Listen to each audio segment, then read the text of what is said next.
India Voice, आपकी सोच, आपकी आवाज। तो उत्तर प्रदेश में जारी एसआईआर प्रक्रिया के बीच विपक्षी दलों ने भाजपा सरकार और चुनाव आयोग पर जमकर निशाना साधा और आपको बता दें कि साथ मिलकर सूबे में होने वाले चुनाव में बड़ा खेल करने का आरोप लगाया। इस विषय पर हमारे संवाददाता अनुराग तिवारी ने योगी सरकार के मंत्री जेपीएस राठौर से बातचीत की है। बातचीत के दौरान मंत्री जेपीएस राठौर विपक्ष को आड़े हाथ उन्होंने लिया। आखिरकार क्या कुछ उन्होंने कहा, एक बार आपको सुनाते हैं। योगी सरकार में मंत्री जेपीएस राठौर हमारे साथ में है। सर, एसआईआर को लेकर के लगातार विपक्ष जो है वो हमलावर है। चुनाव आयोग और बीजेपी साथ में मिलकर के बड़ा खेला पश्चिम बंगाल और उत्तर प्रदेश में करने वाली ऐसे आरोप लगा रहे हैं। मुझको समझ में नहीं आ रहा आखिर विपक्ष को हो क्या गया है। एसआईआर कोई पहली बार तो इस देश में हो नहीं रहा है। इससे पहले भी 8 बार एसआईआर हो चुके हैं और लास्ट एसआईआर 2003 में हुआ था, 2 और 3 में।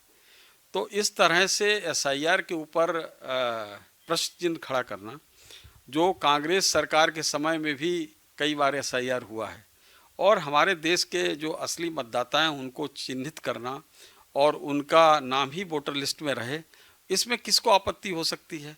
यही स्वस्थ लोकतंत्र की परिभाषा भी है और परीक्षा भी है कि जो असली मतदाता है उसका नाम रहे।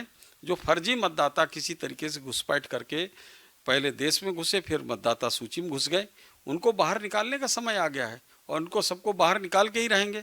ये अपने समाजवादी पार्टी के लोग, कांग्रेस के लोग चाहे जितनी भी हाय तौबा करें, जो व्यवस्था संविधान सम्मत है वो होकर रहेगी और संवैधानिक संस्थाओं को ये बदनाम ना करें। ये लोकतंत्र के लिए बहुत घातक होगा और अखिलेश यादव जी बेवजह घबरा रहे हैं और एसआईआर होगा, अच्छे तरीके से होगा। जो परिणाम बिहार में आया है निश्चित रूप से उसी प्रकार का परिणाम यहाँ भी आएगा, लेकिन उसका एसआईआर रोक के वो कुछ नहीं कर पाए।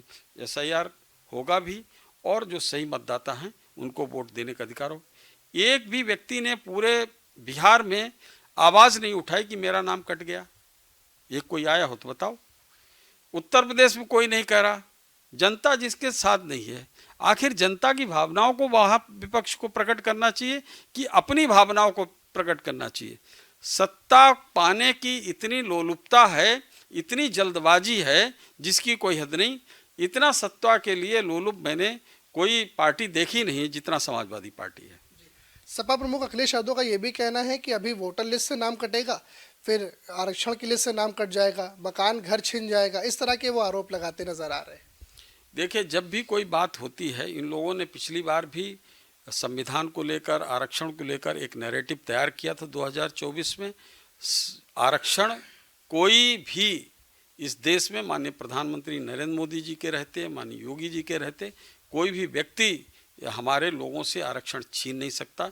सबका आरक्षण जिंदाबाद रहेगा और आरक्षण का उसी प्रकार से व्यवस्था चलती रहेगी जो चल रही है। उसमें किसी प्रकार का वो चाहेंगे भी अखिलेश यादव जी तो भी नहीं कुछ परिवर्तन कर पाएंगे। बहुत शुक्रिया सर बात करने के लिए। कैमरा सहयोगी पीयूष के साथ अनुराग तिवारी, इंडिया वॉइस, लखनऊ।